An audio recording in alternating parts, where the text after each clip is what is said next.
Badminton Asian championship में इस बार भारत ने वो कर दिखाया जिसकी कल्पना भी लोगों ने नहीं की थी। दरअसल भारतीय महिला टीम ने इस बार खिताब जीता है और उसमें कई सारे खिलाड़ी थे, लेकिन एक ऐसी खिलाड़ी जिन्होंने कमाल कर दिया, धमाल कर दिया। अनमोल खरब इस वक्त मेरे साथ मौजूद हैं।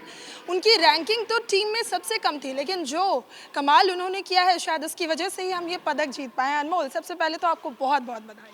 Thank you. अनमोल की कोच भी इस वक्त मेरे साथ मौजूद हैं, कुसुम जी। कहते हैं अगर अच्छा कोच मिल जाए तो आप किसी भी बड़े मुकाबले को बहुत आसानी से जीत लेते हैं। Thank you very much, thanks a lot. And एक अच्छा शागिर्द भी मिल जाए तो किसी भी अचीवमेंट को पाना भी आसान हो जाता है। बिल्कुल, तो यहाँ तो सवाल बहुत सारे हमारे मन में भी, दर्शकों के मन में भी, लेकिन पहला सवाल अनमोल से।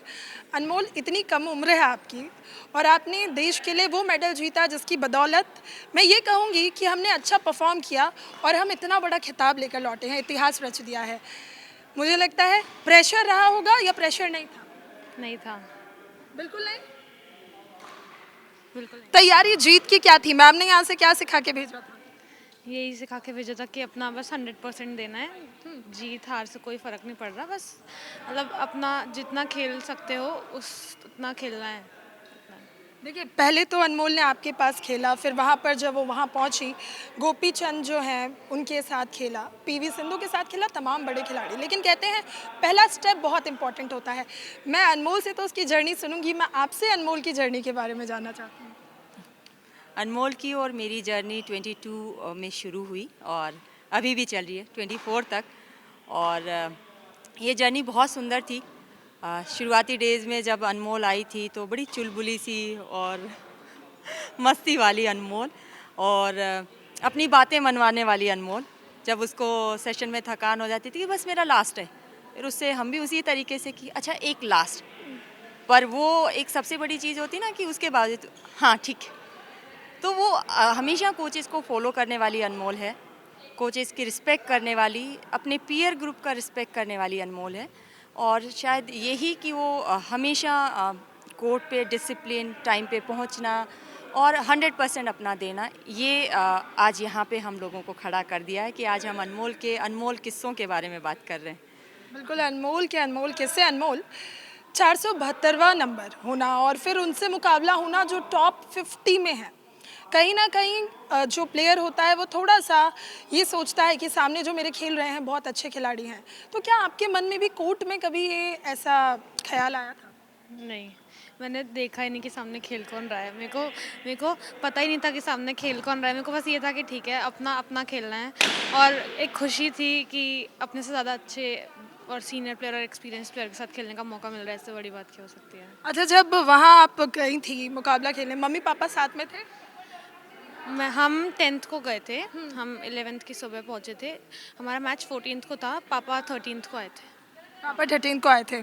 मैंने सुना एक इंटरव्यू में उनके कि वो अकेले कोर्ट में वहाँ मौजूद थे और इंडिया इंडिया चीयर भी कर रहे थे। हाँ, मतलब जब हमारा मैच जैसे सेमीफाइनल जापान के साथ था और फाइनल हमारा थाईलैंड के साथ था, तो पूरा स्टेडियम जैसे थाईलैंड थाईलैंड और जापान जापान कर रहा था और सिर्फ हम 10 लोग थे इस साइड, जो टीम के 10 या 15 लोग थे, सिर्फ वो इंडिया इंडिया कर रहे थे और पूरे क्राउड में से बस एक ही आवाज़ इंडिया की जो आ रही थी वो मेरे पापा की आ रही थी। कितना मोटिवेट करते हैं पेरेंट्स, क्योंकि देखिए कोई भी खिलाड़ी जब बड़ा बनता है तो परिवार का, कोच का बहुत सपोर्ट होता है। क्योंकि पापा ने आपको हमेशा सपोर्ट किया है, मम्मी ने भी किया है, भाई ने भी किया है। फैमिली का सपोर्ट कैसा रहा? स्टार्टिंग से ही बहुत अच्छा रहा है, क्योंकि स्टार्टिंग बचपन से ही ऑलमोस्ट मैं स्पोर्ट्स में ही हूँ। जब मैं छोटी थी तब मैं स्केटिंग करती थी, फिर जब मैं 9 साल की हुई तब मैंने बैडमिंटन में स्टार्ट किया अपना करियर। स्टार्टिंग से ही बहुत सपोर्ट रहा है। स्टार्टिंग से ही मतलब ये बोला गया है कि जो आपको करना है, जो इसमें आपका मन है, अगर आपको पढ़ाई करनी है पढ़ाई करो, अगर आपको स्पोर्ट्स करना है। जैसे भाई को स्पोर्ट्स में उतना ज़्यादा मतलब ठीक है खेलता था बचपन में, लेकिन फिर उसको ये था कि ठीक है अब इसकी वजह से मेरी पढ़ाई में टेंशन हो रही है या दिक्कत आ रही है, तो उसने कहा ठीक है अभी मेरे को स्पोर्ट्स नहीं करना, मेरे को पढ़ाई करनी है। तो मम्मी पापा ने पूरा सपोर्ट किया। अच्छा, मैंने ये सुना कि पढ़ाई में आपका भी बहुत मन लगता है, आपको लॉ करनी है। हाँ, क्योंकि पापा एडवोकेट हैं और अभी 11th में लीगल स्टडीज़ ही ले रखी है। मेरा स्कूल जो है दिल्ली पब्लिक स्कूल, इसमें मैं लीगल स्टडीज़ ही पढ़ रही हूँ। तो पापा भी यही चाहते थे कि अगर जैसे 1% चांस हो ऐसा कि मतलब अगर स्पोर्ट्स में आगे ना चले किसी ना किसी रीज़न की वजह से, तो या तो लॉयर या आप मोस्ट प्रोबेबली जज बन जाएँ, तो वो ज़्यादा अच्छा होगा। अच्छा, बहुत लोग जो अभी अनमोल को जानते हैं और जानने के प्रोसेस में है, अनमोल हरियाणा से है ना अनमोल? हाँ। बाजरे की रोटी और देसी घी ने कितना कमाल किया है अनमोल, चाहे डाइट की बात हो या मुकाबले जीतने की बात हो। पूरी सर्दी एक चीज़ कॉमन थी, वो थी बाजरे की रोटी और घी। मतलब हर रोज़ तो एक ना एक मील में तो वो खानी होती ही है, क्योंकि बाजरे की रोटी अगर आप नॉर्मल रोटी पे घी डालोगे तो वो बहुत ज़्यादा लगेगा, लेकिन बाजरा जो है वो सोख कर लेता है घी को, तो ऐसा लगता नहीं कि आप ज़्यादा घी खा रहे हो। तो बहुत ज़्यादा अहम रोल प्ले करती है डाइट, क्योंकि डाइट से ही आपको फिर आगे रिकवरी होती है और आपका जो फिज़िकल है वो भी बढ़ता है। अच्छा, एक सवाल आपसे भी, क्योंकि उनके पिताजी तो वहाँ चीयर कर रहे थे इंडिया इंडिया, आप भी यहाँ मुझे लगता है सारे मुकाबले देखे होंगे, टीवी आपका ऑन ही रहा होगा। जब अनमोल खेल रही थी तो यहाँ क्या आप भी ऐसे फिंगर क्रॉस करके खड़ी थी टीवी के सामने कि बस अनमोल मुकाबला जीत जाए? सो मैं जब मैच देख रही थी तो जब इन्होंने जापान को हराया तो I was like so emotional. और यहाँ जो बच्चे थे वो इतने एक्साइटेड थे इवन डे बिफोर से कि प्रोजेक्टर लगवा दो, कितने बजे मैच आ रहा है। और इवन कोचेज़ और बच्चों की प्रे हमेशा ये रहती थी कि फिफ्थ मैच लग जाए, क्योंकि फिफ्थ मैच अनमोल खेलने वाली थी। सो डे बिफोर की मैम कल फिफ्थ मैच लग जाए तो अच्छा होगा, अनमोल को खेलने को मिलेगा। सो डेफिनेटली वो फिंगर क्रॉस, वो प्रेयर, है ना। और बिकॉज देश की उम्मीद टिकी होती है जब लास्ट मैच चल रहा होता है, बच्चे के ऊपर बहुत जिम्मेदारी होती है। तो अनमोल का पहला डेब्यू था और उसके ऊपर सबसे बड़ी रिस्पॉन्सिबिलिटी कि वो फिफ्थ मैच नहीं निकालते हैं तो वो सारे मैचेस बिल्कुल ज़ीरो हो जाते हैं। तो वो जिम्मेदारी और उसका पहला टूर्नामेंट, तो हमारी तरफ से यही था कि हम बहुत सारी प्रे करें उसके लिए कि वो अपना बेस्ट खेले।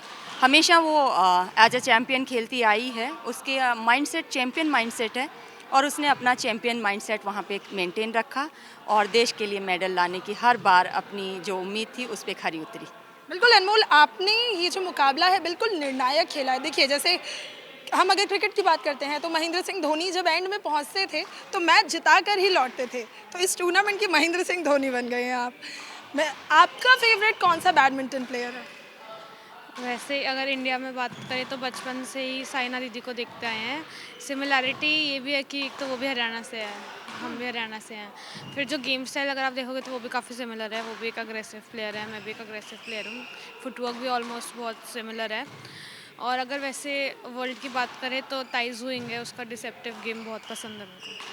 अच्छा, कहते हैं कि हरियाणा की जो छोरियां हैं वो जब पहलवानी करती हैं, कुश्ती करती हैं तो अपना दमखम दिखा देती है, तो क्या वो दमखम आपको बैडमिंटन खेलने में भी मदद करता है, क्योंकि वो जो स्ट्रेंथ आती है वो वाकई में मददगार होती है? हाँ, क्योंकि मतलब बैडमिंटन में भी बहुत फिज़िकल फ़िटनेस की ज़रूरत होती है, क्योंकि बहुत ज़्यादा लंबे-लंबे मैच चल रहे होते हैं। जैसे अभी मेरा चाइना के साथ जब मैच था तो वो 1 घंटा 18 मिनट का मैच चला है। तो मतलब सब सब लोग ही थक जाते हैं बहुत। बस ये है कि दिखाना नहीं होता सामने वालों को कि आप थक रहे हो, क्योंकि अगर आपने दिखा दिया तो फिर उसको एक बूस्ट मिलेगा कि ठीक है, अभी मैं निकाल सकता हूँ, वो तो थक रही है। अब हम आपको क्या सेलिब्रिटी अनमोल बोले? स्कूल में ऐसी फील आ रही है, यहाँ पर एकेडमी में ऐसी फील आ रही है? सेलिब्रिटी तो नहीं, क्योंकि वापस और आगे भी जाना है और अभी तो यही है कि और अच्छे से ट्रेनिंग करनी पड़ेगी और आगे जाने के लिए। अच्छा अनमोल, विदेश गई थी आप, इतना बड़ा टूर्नामेंट था, कुछ शॉपिंग वगैरह करी अपने लिए, घूमी फिरी, या सारा टाइम सिर्फ मैच मैच और मैच होते हैं? घूमने का टाइम तो नहीं मिला और मतलब ज़्यादा एक्सप्लोर करने का टाइम भी नहीं मिला, क्योंकि हमारा 14th को हम 11th को हम पहुँचे थे तो उस दिन पूरा रेस्ट था, क्योंकि हम पूरा रात को हमने ट्रैवल किया था। फिर 12th को हमारी प्रैक्टिस थी, फिर 13th को भी हमारी प्रैक्टिस थी क्योंकि हमें कोर्ट सेट करना था। 14th को हमारा मैच था। 15th को हमने हल्के मतलब थोड़ा लाइट वर्कआउट किया था, क्योंकि 16th को हमारा क्वार्टर फाइनल था, फिर हमने वापस क्वार्टर फाइनल खेला था। फिर 17th को भी हमारा सेमीफाइनल था और 18th को हमारा फाइनल था, तो मतलब टाइम तो नहीं मिल पाया। यानी घूमना फिरना रह गया।